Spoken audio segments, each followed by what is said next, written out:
মুমিন মুর্শিদরা এদেশে সমকামীদের এজেন্ট হিসেবে সরকারে বসে অন্তর্বর্তীকালীন সরকারকে বাংলাদেশ এবং বাংলাদেশের মানুষের ধর্মীয় অনুভূতির বিরুদ্ধে পরিচালিত করবার পায়তারা চালাচ্ছে। আমরা স্পষ্ট ভাষায় বলছি, আমি আবারও বলছি, আজ হেফাজতে ইসলাম বাংলাদেশ তার প্রাথমিক প্রতিবাদ জানাচ্ছে, প্রাথমিক অনুভূতি ব্যক্ত করছে।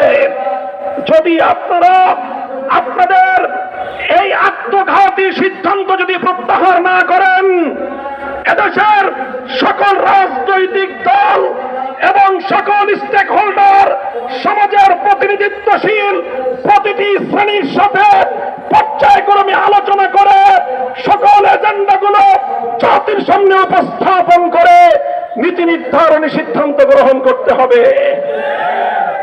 3 দিনের মেহমান হয়েছেন, সংস্কার করবেন, নির্বাচন দিবেন, বিচার কার্যক্রম শুরু করবেন, আসসালামু আলাইকুম বলে বিদায় নেবেন।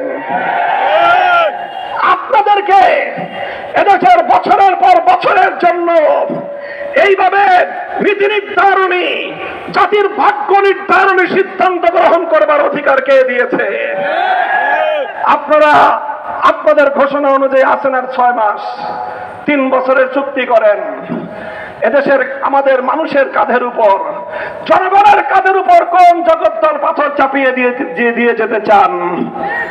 1 বছর ভালোই কেটেছে, 6টা মাস আছেন, ভালোই চলে যান। নির্বাচনের ব্যবস্থা করেন, জাতির কাঙ্ক্ষিত সংস্কার বাস্তবায়ন করেন, ফ্যাসিবাদের বিচার ত্বরান্বিত করেন, খুনিদের জন্য ফাঁসি কাষ্ঠ নির্মাণ করার প্রস্তুতি নেন। বাংলাদেশের ইসলাম, এদেশের মানুষের ঐতিহ্য, এদেশের মানুষের স্বাধীনতার বিপন্ন করবার যে কোনো পায়তারা রক্ত দিয়ে রুখে দেব, জীবন দিয়ে রুখে দেব আমরা।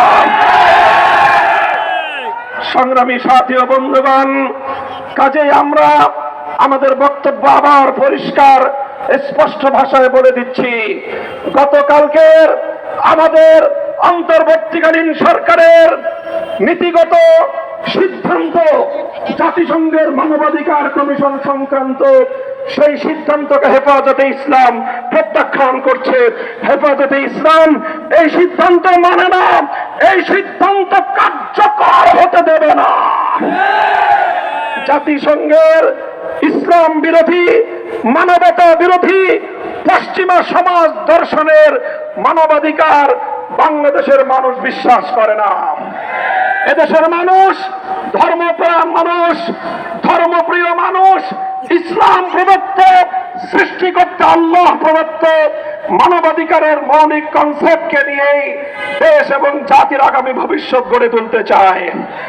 আমি জাতির কাছে জানতে চাই, যদি দেশের স্বাধীনতা রক্ষার প্রয়োজনে সমকামিতার মতো অসভ্যতা এবং এই জাতি অশালীনতাকে রুখে দেওয়ার জন্য যদি আবার আমাদেরকে যুদ্ধে নামতে হয়, রক্ত দিতে হয়, কারা কারা প্রস্তুত থাকবে?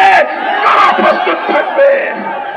ইনশাআল্লাহ এখনই হেফাজতে ইসলামের পক্ষ থেকে বিক্ষোভ মিছিলের কার্যক্রম শুরু হবে। শান্তিপ্রিয়ভাবে আপনারা সকলেই বিক্ষোভ মিছিলে সুশৃঙ্খলভাবে অংশগ্রহণ করবেন। উদাত্ত আহ্বান জানিয়ে বক্তব্য শেষ করলাম। আসসালামু আলাইকুম ওয়া রাহমাতুল্লাহ। সংগ্রামী তৌহিদি জনতা,